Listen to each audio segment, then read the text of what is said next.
Nous sommes passés du transport public à l'ère de la mobilité. Comment les opérateurs intègrent-ils cette nouvelle donne ?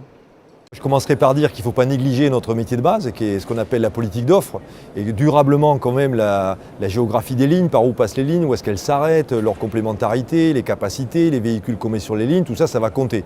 Ça, c'est notre métier de transporteur public. Mais on voit bien qu'en complément de ce métier, il y a deux éléments qui se rajoutent. Le premier élément, ce sont les mobilités douces. Je crois que maintenant, au-delà du transport, c'est ce qui fait penser mobilité, c'est le stationnement par exemple. Le stationnement, c'est le lieu de rendez-vous de la voiture et du transport collectif.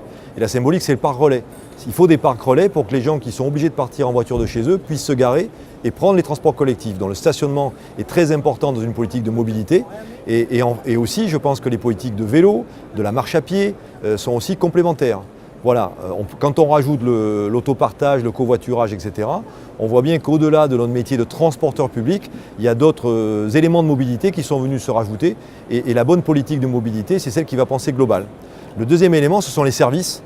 Donc en complément de l'offre physique, c'est-à-dire vraiment comment je peux me déplacer physiquement, il faut rentrer au cœur des attentes de nos clients, ce sont les services. Parce que tout ça, c'est compliqué.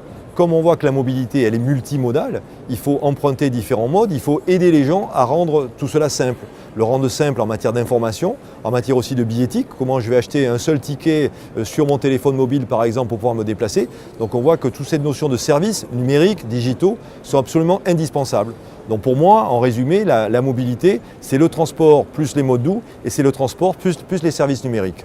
Donc l'enjeu pour les opérateurs, c'est de voir leur métier évoluer, de rajouter des métiers complémentaires et deuxièmement, de bien écouter les besoins des territoires. Parce qu'à la fin des fins, ce qui compte, c'est apporter des solutions globales qui collent aux attentes des territoires.